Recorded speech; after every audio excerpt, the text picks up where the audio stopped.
the bottom. Now I'm in my bag. A lot of niggas hate, but them niggas last.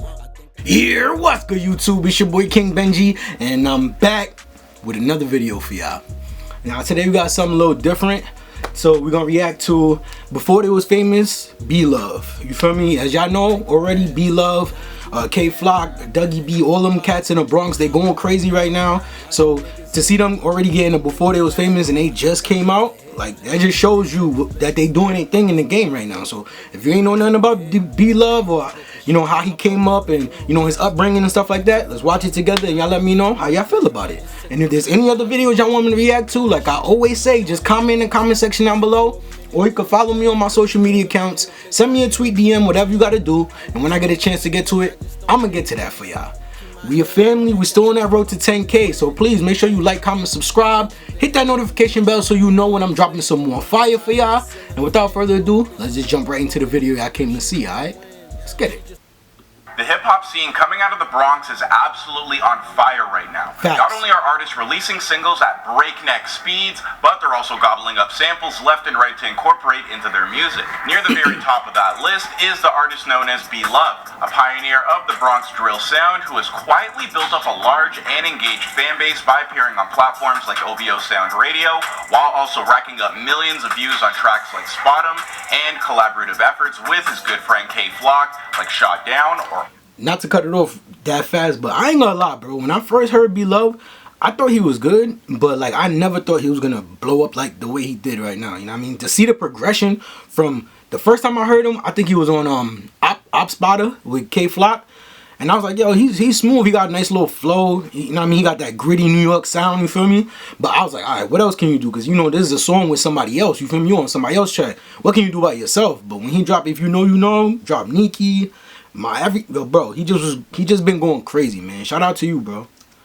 Op Spotter. B-Love might be on the fast track to success, but did you know that only a few years ago he was slacking and giving up on his rap dream completely? If you want to find out what really his hunger for success, then keep watching our newest episode of Before They Were Famous. Also, if you do want to keep up with all the New York drill rappers, we will be posting bios on Dougie B and D-Thang later this week, so please be on the lookout. Hey, they say they're gonna do Dougie B and D-Thang, so let me know in the comment section down below if y'all want me to do those too, man. Go for that. Alright, let's get into this video.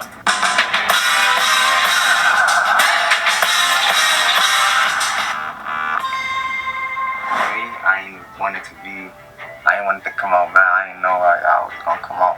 It came out good. Like, yeah. Was you nervous? Yo, with y'all niggas in these masks, I understand. Yeah, it's outside. I know that. You feel me? Like, but the ski mask thing, bro. If you in an interview, bro, don't put the ski mask on. We could barely hear y'all niggas, bro. Like, you have to OD project yourself, my nigga. It's too much work. In the beginning. B-Love was born Quayshawn Cannon in December 2000 in the world-famous New York City borough of the Bronx. Love grew up as part of a West Indian family on the south side of the Bronx in the projects, living in what's known as the Andrew Jackson houses, the same part of town where his friends and future rappers K-Flock and Dougie B would also grow up. And he also attended James Monroe High School in New York. So how did you meet K-Flocker? Years ago, before rap. She said K-Flocker. For me. My mom used to live on that side of town. Like, I grew up on that side of town. So I know a lot of them, like, from the Warren Bills. Watching him do his interviews, and sometimes when he do his shows, like, it seems like he a little, like, it's new. Obviously, all this shit is new to him, but it seems like he's a little bit trying to still get out his show. Like, I'm not gonna say he's shy, but you could tell he's more, like, reserved and shit like that. If y'all think I'm bugging, put it in the comment section down below. K-Flock. Niggas like that. Them niggas, I've been with them for years now. Despite being able to see the nearby Manhattan skyline from the windows of his family home, Love preferred to stay close to his neighborhood and almost never left its confines during his childhood. As a kid, his only true means of escape from poverty of the ghetto was his passion for music. Back then, he listened to acts like Chief Keef, Kodak Black, and Lil Baby, all of whom would play a part in influencing his own eventual style. Once he became a teenager, Love would try rapping for the first time, even going so far to record a song or two. Nicknamed Buddy Love after the Eddie Murphy character from The Nutty Professor, Love would devise these early tracks. I knew it, my nigga. Like, yo, when I first heard the name B-Love, and then he was saying like I think K Flock had a live with I'll post on Paparazzi Poe. He had a live with that nigga, and he was like, "Yeah, your man, Buddy Love, yeah, bro." I knew that Buddy Love shit came from the movie, bro. Like that was the only time I ever heard that shit. Tracks in sporadic bursts of creativity, but at that still early point in his life, he really wasn't all that interested in uploading his music to SoundCloud or YouTube. I used to just listen to music a lot. I made a song like a long time ago. I made like 2 or 3 songs, but then I just never was a real rapper or something. So you've been like rapping, but you started taking it serious like a year ago. Yeah. Why? Well, it probably had something to do with him constantly. See what could happen, how your life could change in just 1 year, you feel me? Like, that's why I'm grinding right now, man. Hopefully within a year, man, with some hard work, y'all keep supporting, y'all sharing the videos, telling a friend to tell a friend, tell a sister, tell your moms, your aunt, uncle. And next you know, man, this time next year, your boy could be out of here, man. They might do it before they was famous about me, you heard? King Bengi. Constantly getting pulled away due to his obligations in the streets. If you've ever given a listen to Love's song Hero, then you know that he considers himself to be his local neighborhood hero. Do you feel like you're the neighborhood hero? Yeah. Or you feel like people look at you in that way? Yeah, I'm on that mission. Yeah. I ain't hear that song yet. If y'all heard it, if it's fire, let me know if I should react to it. Yeah, definitely. Long before he was a musical success story, everybody who grew up around Love understood that he was going to be somebody special. A lot of his early energy might have been dedicated to hustling on the streets to make a buck, but eventually things would change, especially after the death of his close friend, Brandon Hendricks. Brandon grew up R.I.P., alongside bro. Love, but whereas Love decided to stick to the streets, Brandon tried to get out of it by chasing his dreams of becoming a basketball star. Sadly, before he could accomplish his dream and get out of the Bronx by heading off to college, he was gunned down. What made you? Damn, son, like, yo, this shit is so crazy, bro. When you live in the hood and you got like niggas that are really outside every day and like, you know, they embrace that lifestyle, but then you got the other niggas that just grow up in the hood, bro, and you know, y'all all grew up as friends, like little kids, and then everybody eventually, and they hit a certain age, they find their own path. But then just because you in this area that you are becoming a product of your environment, but it's like whatever is going on in your environment, it's hard to get out of that, you know what I mean? And like they said, he was just trying to go to school, you feel me? He was just about to go to school, try to do his little ball thing, but sometimes in the streets, they don't care, bro. Bullies don't got no names on them, you feel me? Like, and I'm not saying he was perfect, but obviously he was trying to do his thing, you feel me? Was it, what about being in there kind of made you say to yourself, yo, you know what? Let me take this music stuff serious. Cause the way I went in showed me ain't your mans. Like, you feel what I'm trying to say? Like, Okay. the way I ended up in that, I could tell, like, this ain't that. Is it leave you for dead? You feel me? You gotta. Shout out and to then P Films tell too. me, bro, don't. You feel me? How it happened too. See how, like, oh, I left you for dead. I bet, like, for me, that's not it. And you got talent. The music you're making is not whack. Like, you're not trying. You making music without trying, and it's better than. That's actually putting their all into it. Motivated by his friend's passing in 2020, B-Love rekindled his passion for music and recorded a track titled No Hook. I dropped No Hook. Facts. That's around the time I dropped No Hook. For me, after that song, it was like, yeah, I just started taking it serious.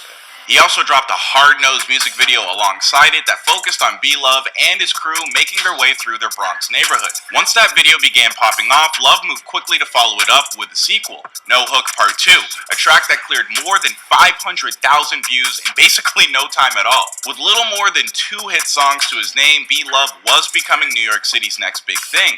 He'd bring his breakthrough year to a close by releasing his debut EP, Cortland Baby, in honor of the projects that raised him. He'd also collaborate with his childhood friends and local rap artists K Flock and Dougie B on massive hit songs like Brotherly Love, Shot Down, and Speed Racing, all of which would only increase his profile by 1,000-fold. I saw my little cousin in the casket. I couldn't even breathe. 3 years later, my brother in the casket.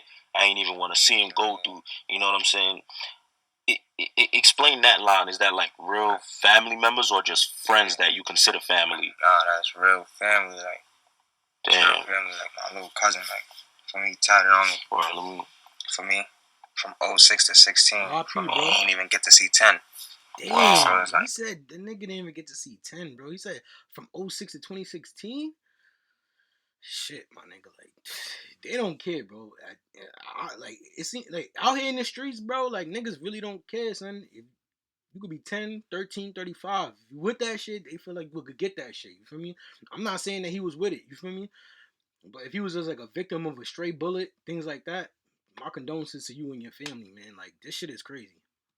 And one thing also I gotta say, because I didn't get to stop it before and say it, I love how the Bronx niggas, like, they be sticking together. You feel me? Like if it's multiple hoods that fuck with each other, they'll take all the rappers from each clique that fuck with each other and they all making videos. So now you got this set, all in the videos. So that's why the Bronx is going so crazy right now. Like, all their videos got hella energy. It always seems like they got like 40, 50 niggas in each video, no matter what crew it is. You feel me? Like, for real, my brother too.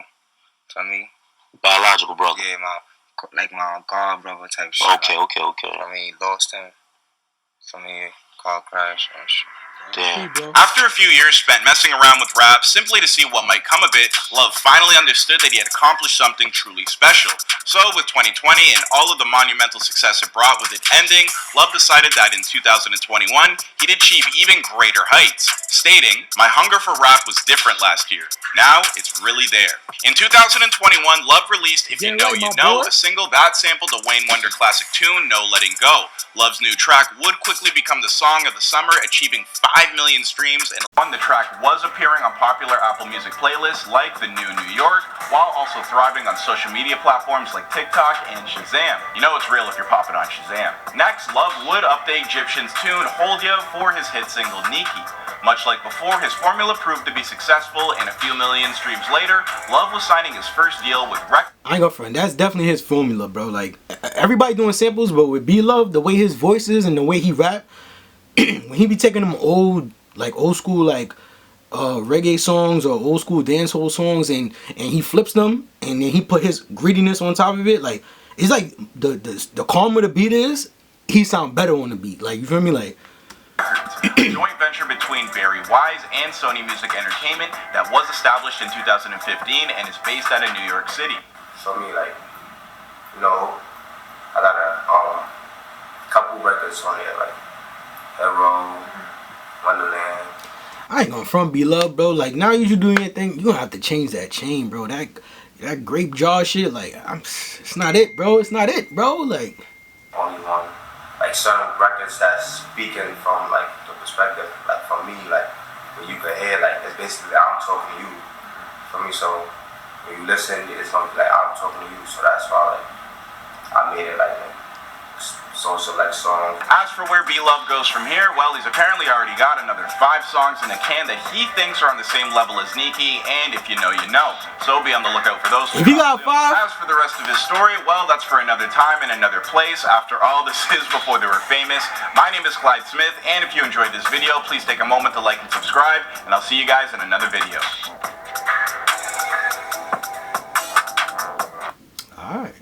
Alright, so there we have it with the Before You Were Famous B-Love edition, or the B-Love episode. I mean, shout out to Before They Was Famous, shout out to B-Love, man. I thought this was pretty dope, you feel me? Like, I like seeing how artists came up, especially when I don't know nothing about their background. This is almost like a little bit more in depth than an interview, because you could put interviews in, you could put pictures in from when it was young, talk about songs. It's like, it's a little bit more in depth. So I like watching these type of videos. If y'all fuck with it, let me know in the comment section down below if I should do any more. Like they said, they're gonna do D-Thing, they're gonna do Dougie B. I think there is a K-Flock one, which I definitely will do soon.